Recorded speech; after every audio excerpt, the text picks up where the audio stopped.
Madam Speaker,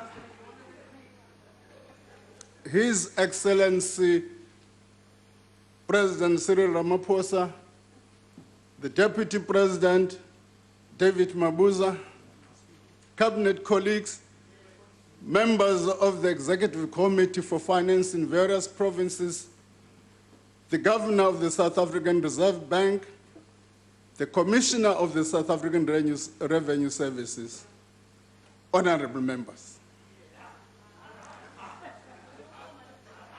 I'm honored to table the following documents before this House.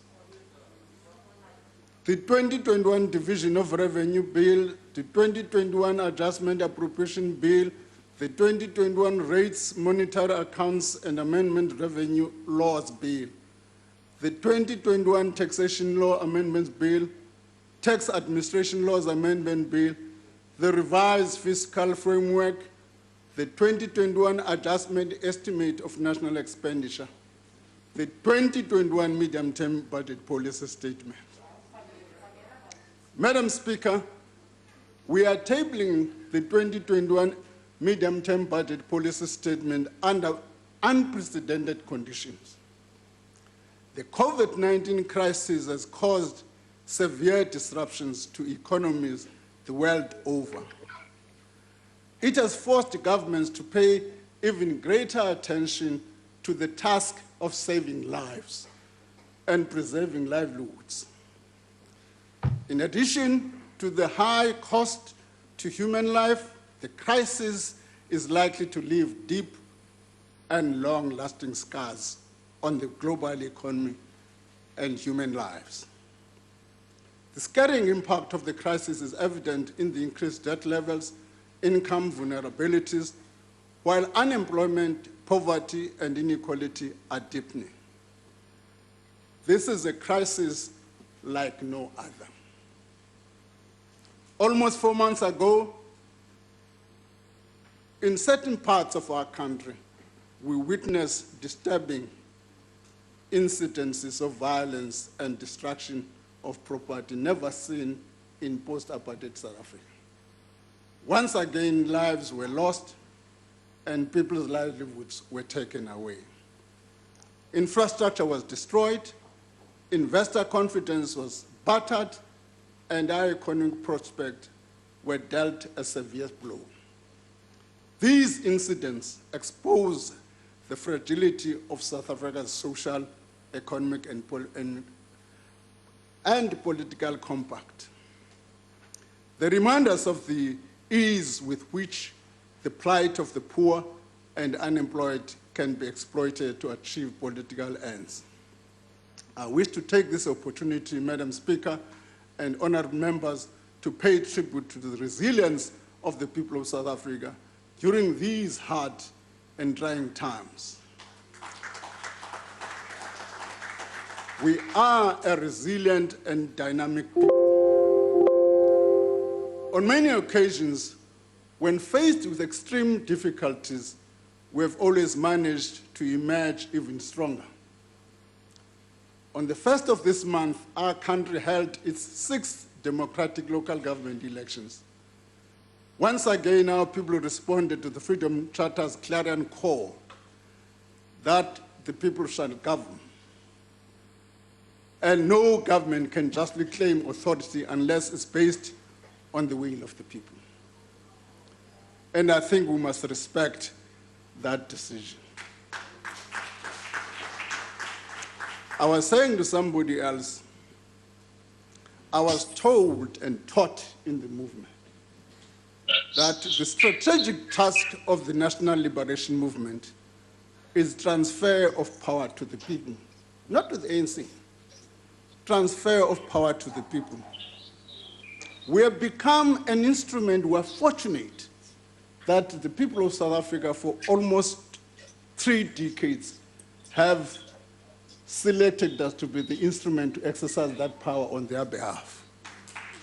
And that's a privilege we should respect. And I'm quite convinced, despite the setbacks we have had, that our people continue to support the African National Congress. That's why we said,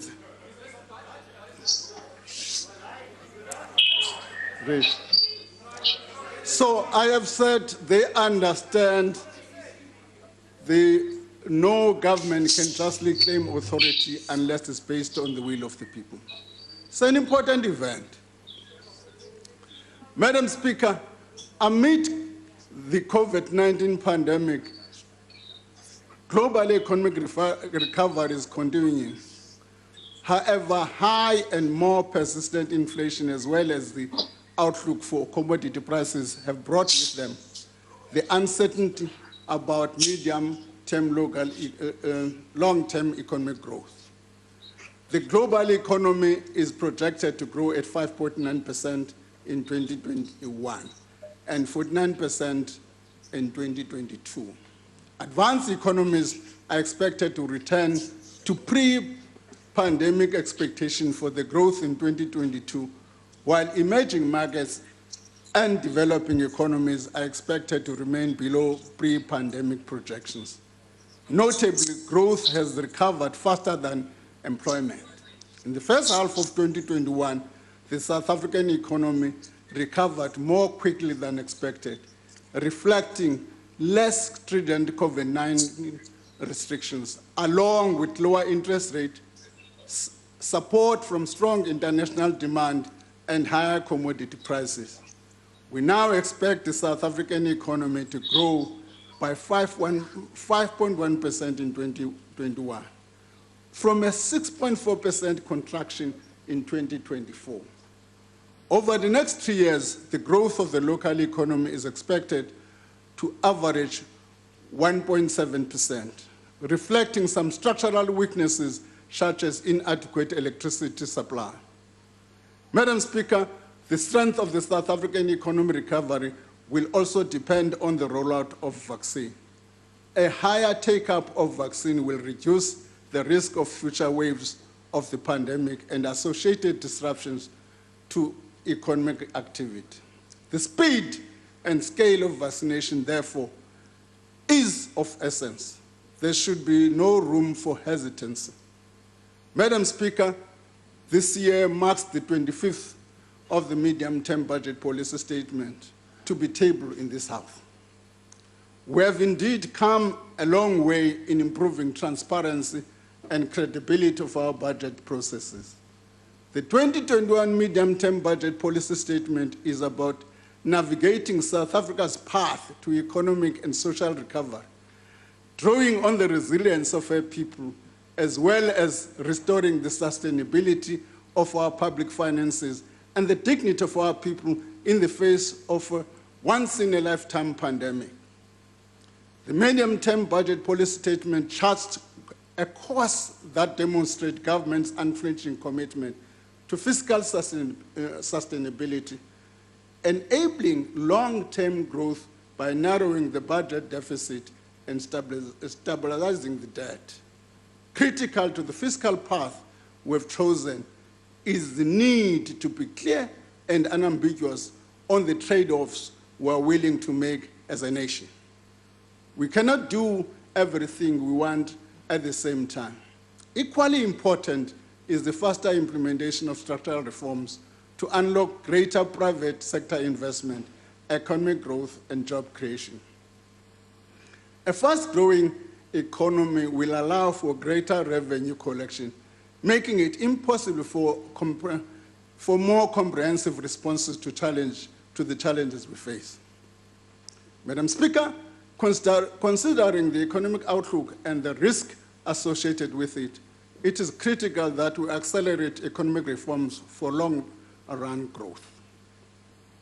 These reforms should focus on improving competitiveness, productivity, investment, and employment. Our first and immediate task in this regard must be to ensure stable energy supply, reduce the risk of load shedding, and accelerate the transition to renewable energy sources. All of our efforts over the past 13 years have been to fix Eskom. instead of securing supply of adding additional capacity to the grid.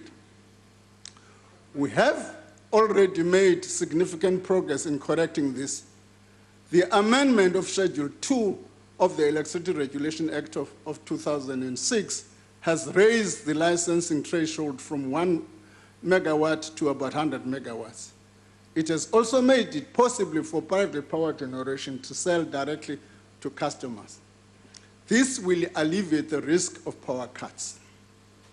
The amended regulations will further enable municipalities to sell generation or procure power directly from independent power producers.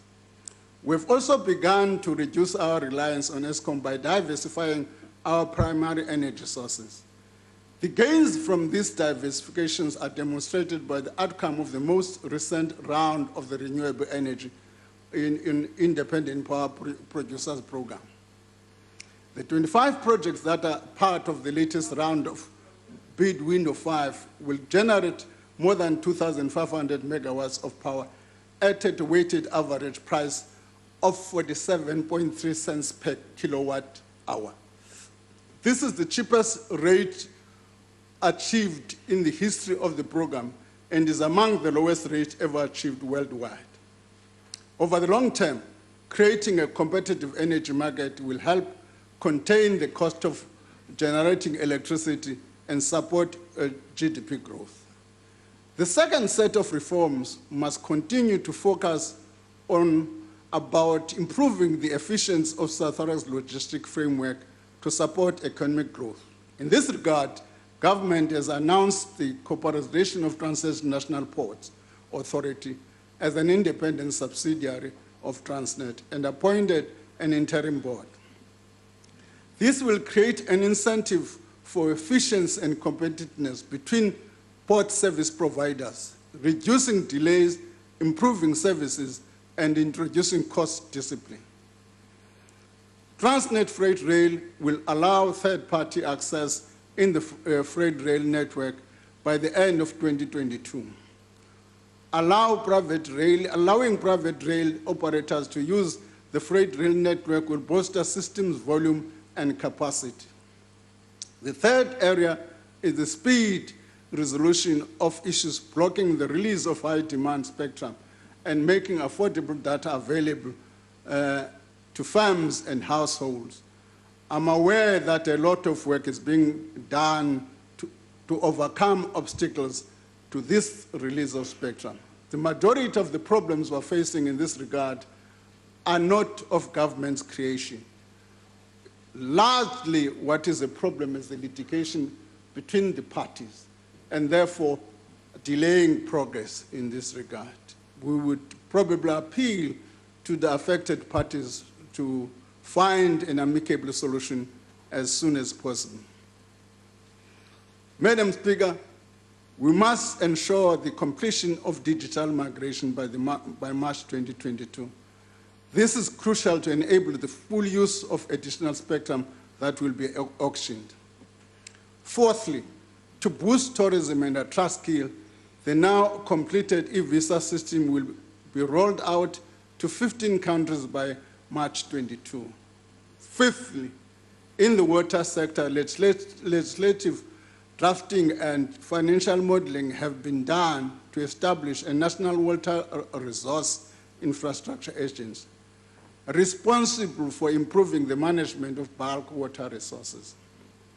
The Department of Water and Sanitation is fast-tracking in its application process to ensure that the 90-day target for issuing single-use water licenses will be implemented by March 22 as part of improving ease of doing business. Madam Speaker, this package of reforms demonstrates government's commitment to create a conducive environment for the growth and development of our economy. In addition, we must remove regulatory burden on small and medium enterprise and cooperatives. In this regard, we'll investigate different forms of support, even for township, inner city, and rural enterprise. I must make the point, particularly in areas such as the Bandustan, We've got a lot of factories space that was created during the Bantustan, where they talk about Timbaza, Fort Jackson, Isitebe, Kwakwa, Babeleke, all those areas. We need to make sure that we create an investment conducive that those areas must be revived. That is going to require some part of incentive support from government. Also of importance is the need to strive for policy coherence and policy certainty across government.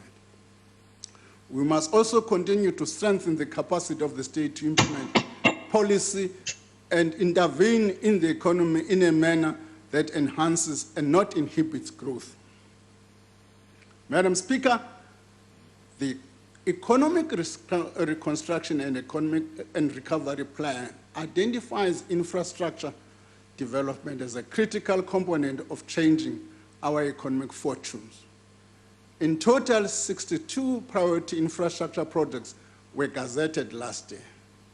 An additional 55 new projects from various sectors valued at around 595 billion rand, with a funding gap of around 451 billion, were recently unveiled.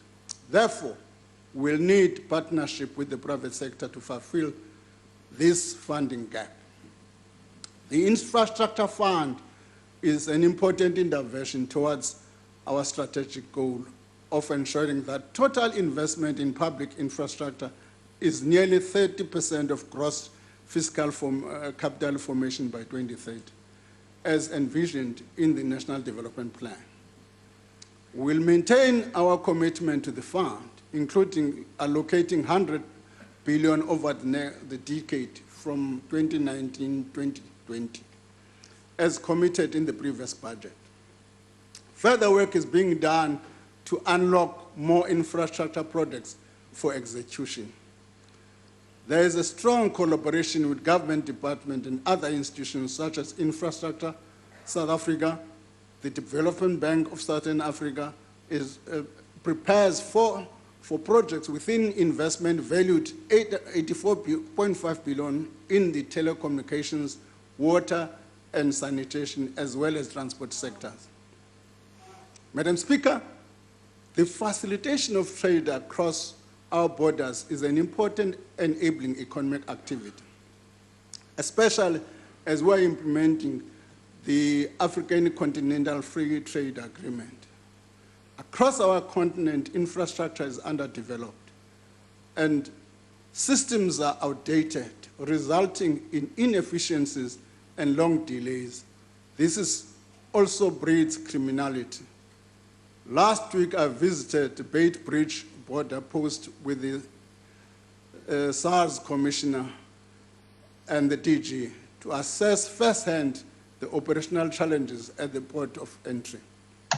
Beit Bridge typically processes around 900 commercial vehicles and 25,000 travelers during the peak period per day. It simply cannot cope. It is estimated that the economic cost of the inefficiencies at Beit Bridge just to South Africa amount to several billions of rands per year. We must act with speed to improve the infrastructure and modernize the customs systems at all our ports. This will contribute significantly towards greater revenue collection and trade facilitation and border protection.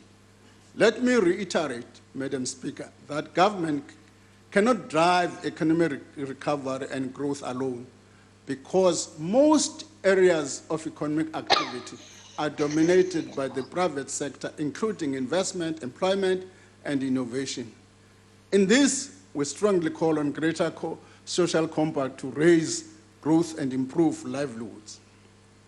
Madam Speaker, following the global financial crisis of 2008, South Africa adopted a counter-cyclical fiscal policy. This means that as the economy underperformed, government increased its deficit to counter the impact of the crisis. We spent more than we received in tax and revenues on a consistent basis. This, together with the composition of spending, did did not meaningfully increase growth. Instead of getting higher growth from fiscal expansion, our debt continued to rise. The stock of debt, the 4 trillion in debt that we now owe, is incurring debt service costs that will become the largest portion of spending compared to individual functions from next year. These debt service costs are not discretionary. In other words, we cannot avoid paying them. Their effect, therefore, is to crowd out other spending priorities. Debt service costs are expected to rise from 269.2 billion in 2021-22, that's the next financial year, to about 365.8 billion in 2024-25. This is higher than the health and police service budget. Nevertheless, there have been some positive developments on the fiscal side. Tax collections have exceeded expectations in the short term. Revenue for 21-22 is now estimated to reach 1.5 trillion, compared to 1.4 trillion at the time of the 2021 budget in February. This is an upward revision of about 120 billion rand.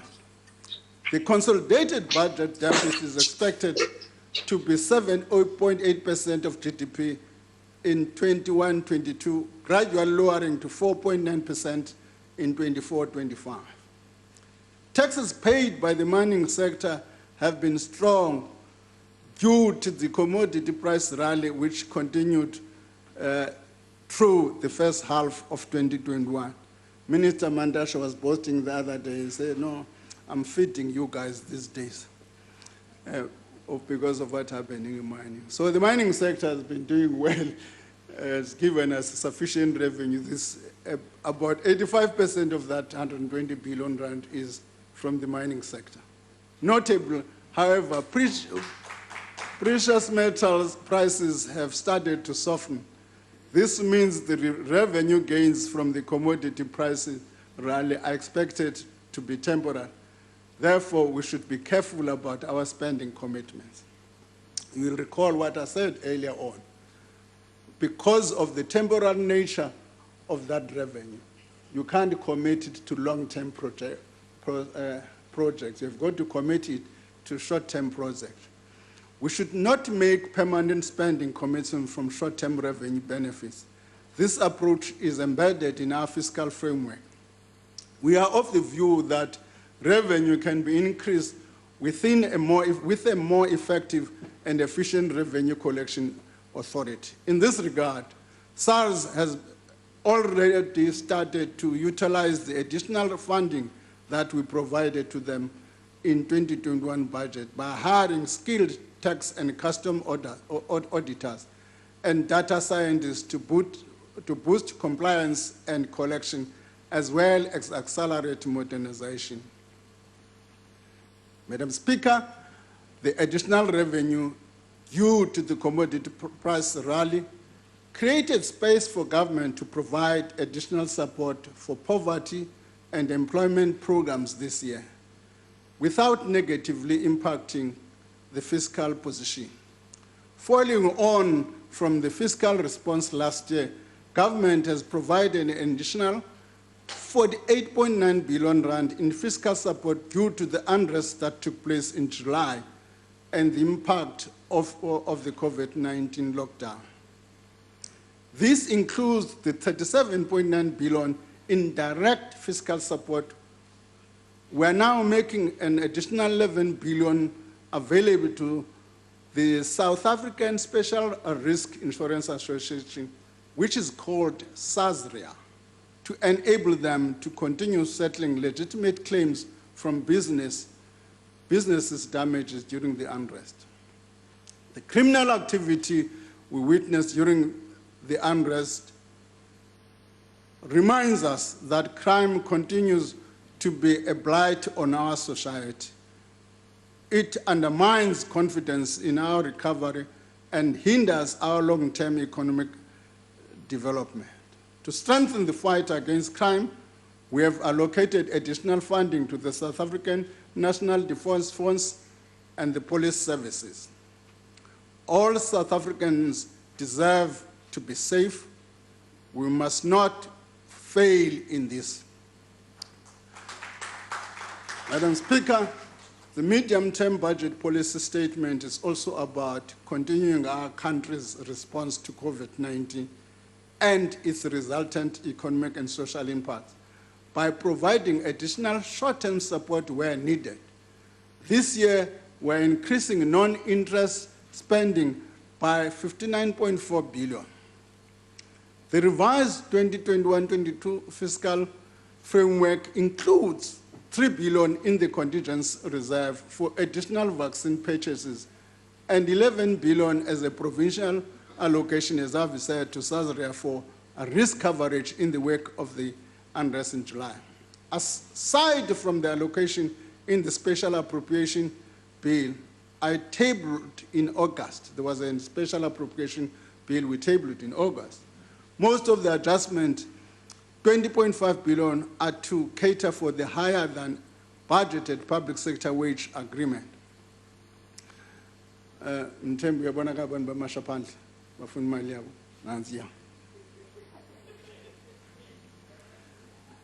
Madam Speaker and honorable members, our budget over the next 3 years is focused on service delivery and is highly redistributive.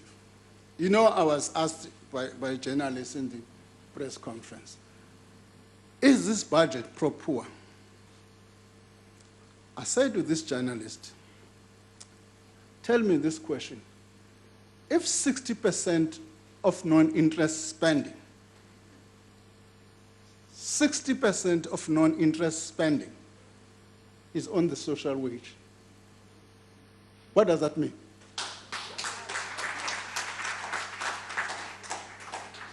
When people say this budget is not pro-poor, they must answer that question. Consolidated government spending is expected to increase from 2.1 trillion to 2.24 trillion over the 3 years. Put differently, government will spend more than 6.4 trillion over the next 3 years. A key concern of government is a huge unemployment challenge we face as a country. South Africa continues to grapple with the long-run unemployment, and in the current conditions, unemployment is lagging the economic recovery. Government recognizes that we need more private sector jobs driven by a strong and growing investment climate. At the same time, the state must play a role in mitigating the impact of this crisis. And that's important, I must repeat this. Government must play an important role in mitigating the impact of this crisis. We've never said that should not happen. Accordingly, the 2022 budget will allocate almost 74 billion rand towards public employment programs over the MTF.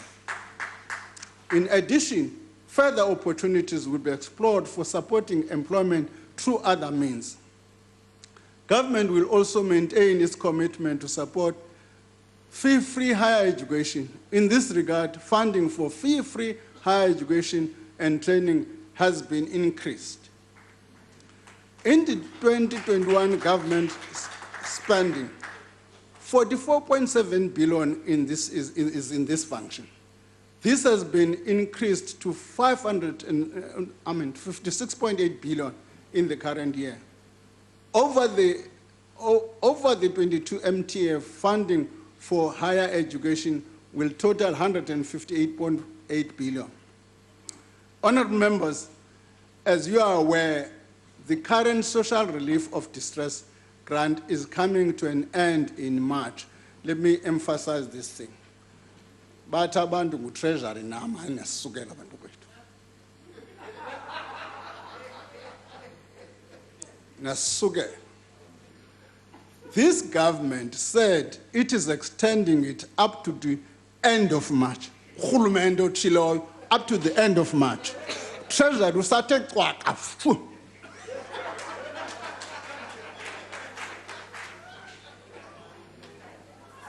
Bayaqhanisa abanye ophandla kuthiwa hayi uTreasury uthe iyaphela. Hayi urhulumente uthe extend until the end of March. Kwalo urhulumente will decide, this government will decide whether to extend it or not to extend it. Yekani uTreasury ahlale yedwa.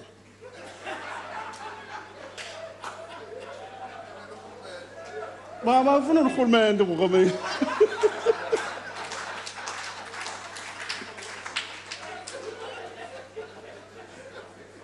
abasasithuka ngaphandla.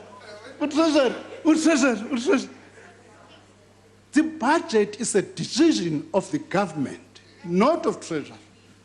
If naxa ndimapha ndinebhongo ngoba bendiye kulaa cabinet yaphefumla. Not mna. The grant has benefited about 9.5 million South Africans. This is over and above the existing social security grants. Today, 27.8 million South Africans are social grant recipients of one or another. This accounts for about 46% of our population. At the same time, the number of people working has declined, further underlining the critical flaws in our economy. Our total spending on the social wage is also very high. This amount has grown to 806 billion from 2018 to 2019 to 1.1 trillion in 2021-2022. That's about 60% of total non-interest spending. Annually goes towards housing development, free basic services, employment programs, and so on and so on. It goes to that. So about 60% of total non-interest spending, as I've said earlier, annually goes towards housing development, free basic services, employment programs, health, education, social grants, among other things.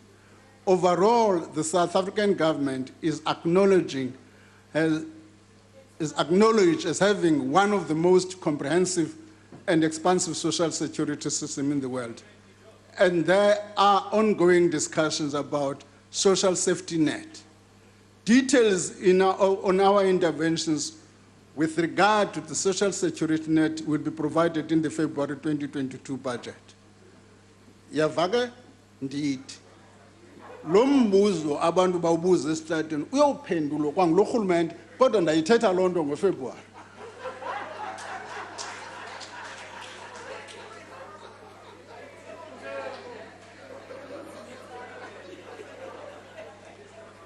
Bafuna ndiphendule lingafiki ixesha laloo nto alikafiki. NgoFebruary ndizawuphendula ekubeni after government has pronounced on this matter. Yeah. Let me however, reiterate that a permanent solution in responding to these challenges is to achieve higher and sustainable level of economic growth.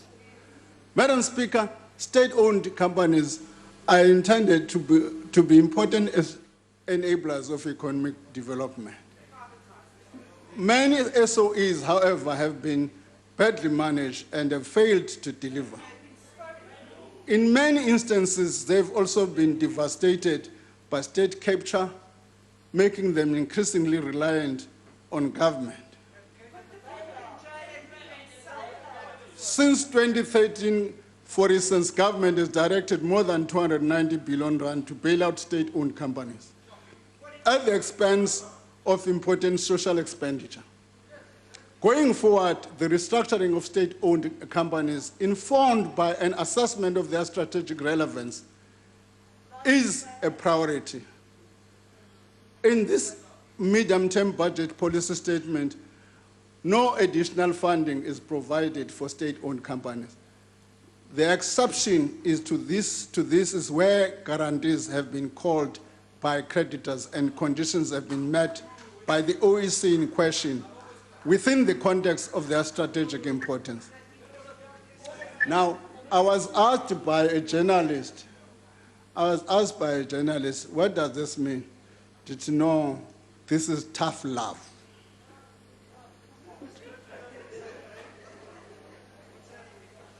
tough love. These institutions, we've got to love them, support them, but not a laissez-faire. At some point, we need to draw a line and say, I don't perform tough love.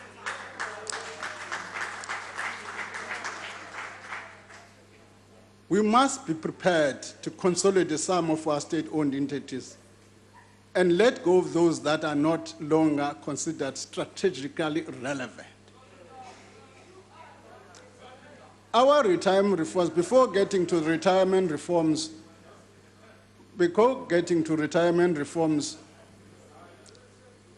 when I took over, I was appointed, Mr. President, I got a couple of calls, I suspect as the teachers. Ungasilibala umbowene bese sithembisile noko mntakwethu. Ungaziwithdraw la withdrawal. Bebese bathembisile umbowene. So I'm answering that question now, but not in full.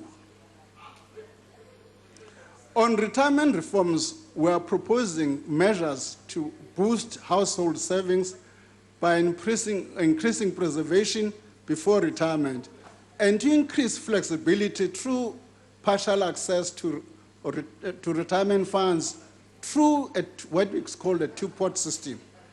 In terms of this system, individuals will be able to access contribution to one end of the pot, while contributing to other pot would be saved until retirement.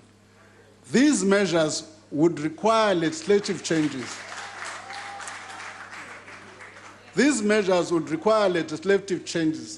And further consultation.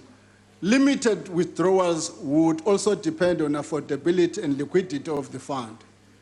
National Treasury will publish shortly a discussion document on the details of this proposal to obtain inputs before further announcement to be made in February budget 2022.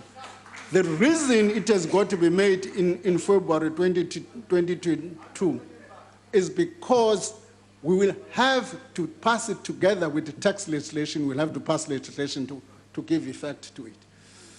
To ensure equitable allocation of resources to provinces in response to the need to strengthen service delivery, the health component of the provincial equitable share has been revised and will be implemented from the year 2022-2023 financial year.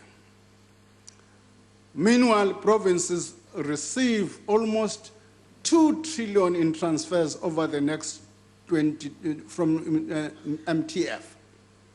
That is starting from the next financial year. These allocations are made to maintain our commitment to the delivery of education, health, and other social services to our people. Madam Speaker, local government remains at the coalface of service delivery. It is the sphere of government closest to our people. Over the 2022 MTF, municipalities will receive more than 450 billion rand from the national Fiscal. Our immediate task is to build capable and stable local government that delivers service effectively and efficiently. The 2022 budget will give details on the steps we are taking in this regard. Currently, there are 43 municipalities countrywide which are financially in crisis, with another 100 municipalities at risk of similar crisis. To deal with the 43 municipalities already in crisis, I have specified the expected course of action to be taken by all premiers, the provincial executives, and MEC in ensuring that the problems in these municipalities are dealt with in a more sustainable manner. This is in line with the national government's commitment to ensuring sound fiscal management and greater fiscal responsibility in the local government sphere. Let me take this opportunity to call upon the newly elected councillors to work hard to improve the state of their municipalities and to cooperate with the support initiatives of provincial and national government. For our growth and recovery agenda to succeed, we need a state that is capable, well-governed, and a society that is free of crime and corruption. Within government, there continues to be inefficiency in government expenditure due to corruption, wastage, and various other forms of maladministration. One critical part of our reform agenda is in the procurement system. I'm therefore delighted to announce that we are reaching the final stage of the finalization of the public procurement bill. We anticipate that that bill will be tabled before Parliament early next year, in the financial year. Madam Speaker, the Judicial Commission of Inquiry into allegation of state capture, chaired by Deputy Justice Zondo, will soon present its report with its findings to the President. We look forward to swift action by the criminal justice institution to prosecute those responsible for the damage caused by the state capture project. For our part, we are working with all the irrelevant authorities and financial sector regulators to address deficiencies in our system and to sharpen our ability to deal more effectively and more speedily with all the financial crimes. In early 2020, we introduced a loan guarantee scheme which enabled commercial banks to support firms in distress as a result of the COVID-19 crisis. This program has been concluded. In its place, we are considering a new business support measure to enable affected businesses to bounce back. This will be done by providing expanded funding options, broadening the types of financial institutions we can provide this function to include DFIs and non-banks. We are working closely with the South African Reserve Bank, the Banking Association, and other stakeholders to finalize this proposal. Further details will be announced shortly. Madam Speaker, in Glasgow, in the United Kingdom, nations of the world gathered for the 26th United Nations Climate Change Conference of Parties, what is called COP26. Our climate change mitigation commitments are bold. However, we need global coordinated initiatives to succeed in reducing greenhouse gas emissions. If we invest in the correct infrastructure for the future, we'll be able to take advantage of opportunities to increase our trade with other countries. We note and welcome promises for funding to support our transition to a low-carbon economy. We strongly welcome this commitment and will engage further on the details and obligations of all parties in this regard.